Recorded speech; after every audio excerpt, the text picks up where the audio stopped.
नमस्कार दोस्तों, स्वागत है आप सभी का हमारे YouTube चैनल पर। दोस्तों, हम पढ़ रहे थे वाक्य रूपांतरण, और वाक्य रूपांतरण में दोस्तों हमने पढ़ लिया था संरचना के आधार पर वाक्य रूपांतरण। अब दोस्तों हम पढ़ेंगे अर्थ के आधार पर वाक्य रूपांतरण। दोस्तों, अर्थ के आधार पर वाक्य रूपांतरण 8 प्रकार से होता है। कितने प्रकार से दोस्तों? 8 प्रकार से, क्योंकि अर्थ के आधार पर वाक्य के भेद भी 8 होते हैं। जैसे दोस्तों, किस प्रकार से वाक्य रूपांतरण होता है। दोस्तों, एक वाक्य है, सीमा ने पुस्तक पढ़ी। सीमा ने पुस्तक पढ़ी। ये एक दोस्तों वाक्य है, सीमा ने पुस्तक पढ़ी। इस वाक्य को हम वाक्य के 8 प्रकारों में से विधि सूचक या विधानार्थक वाक्य में रखते हैं, क्योंकि विधि सूचक या विधानार्थक वाक्य वे वाक्य होते हैं जिनमें किसी बात का सामान्य कथन हो। यानी यहाँ सीमा ने पुस्तक पढ़ी या सामान्य बात हो रही है, तो दोस्तों ये वाक्य क्या होगा? विधि सूचक या दोस्तों विधानार्थक भी हम कह सकते हैं।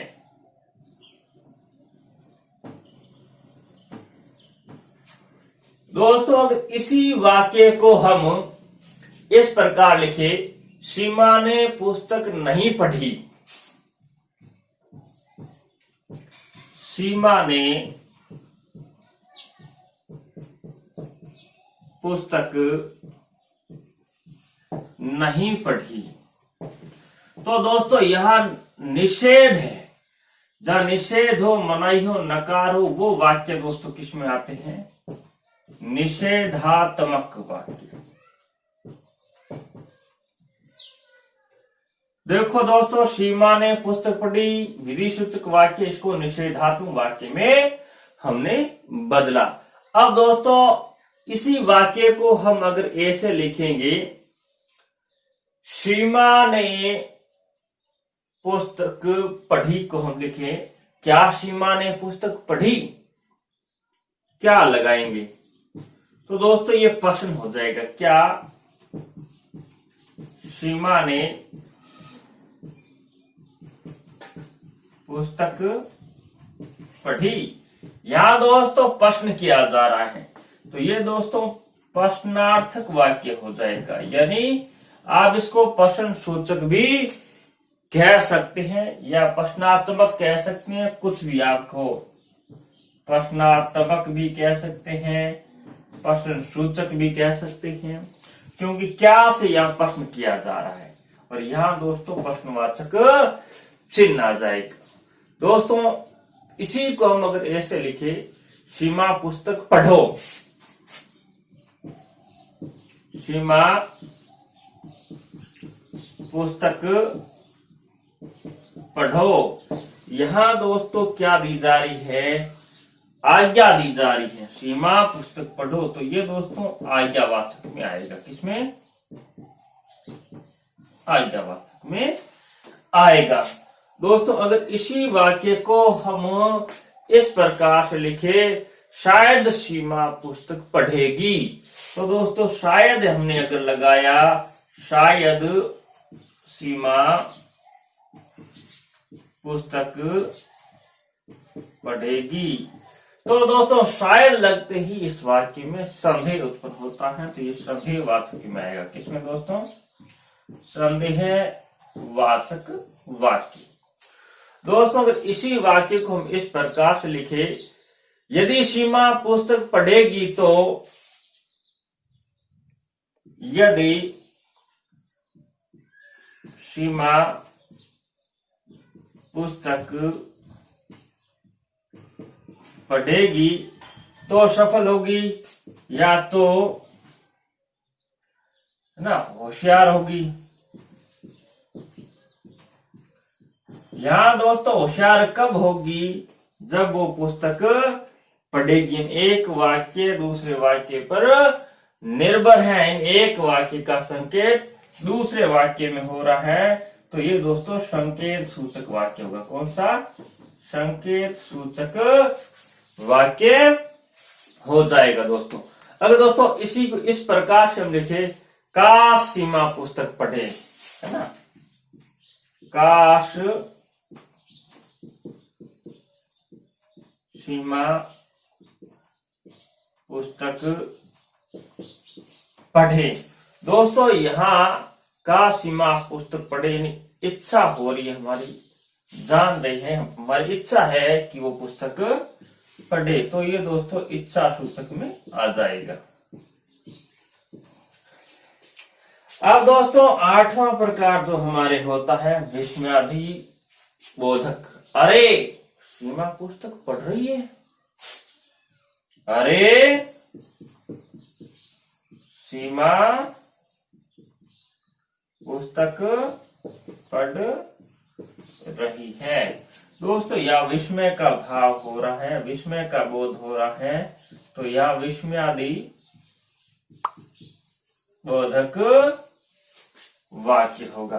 तो दोस्तों एक वाक्य था, सीमा ने पुस्तक पढ़ी, विधि सूचक, इसको हमने निषेधात्मक बनाने के लिए नहीं का प्रयोग किया, सीमा ने पुस्तक नहीं पढ़ी। इसी वाक्य को हमने प्रश्न के रूप में बनाया, क्या सीमा ने पुस्तक पढ़ी, तो ये प्रश्नार्थक बन गया। इसी को अगर हमने ऐसे लिखा, सीमा पुस्तक पढ़ो, तो ये दोस्तों आज्ञार्थक वाक्य हो गया। और दोस्तों इसी को हमने लिखा, शायद सीमा पुस्तक पढ़ेगी, तो ये संदेहवाचक हो गया।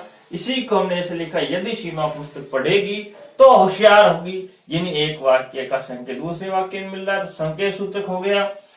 इसी को हम लिखा, का सीमा पुस्तक पढ़ेगी, इच्छा सूचक हो गया। इसी को हम लिखा, अरे सीमा पुस्तक पढ़ रही है, विस्मयादि बोधक हो गया। दोस्तों इसके अलावा और भी बहुत सारे उदाहरण होते हैं, एक दो उदाहरण हम और लेते हैं दोस्तों, और जानते हैं किस प्रकार से परिवर्तन होता है, रूपांतरण कैसे होता है अर्थ के आधार पर। दोस्तों एक वाक्य है, जैसे उसने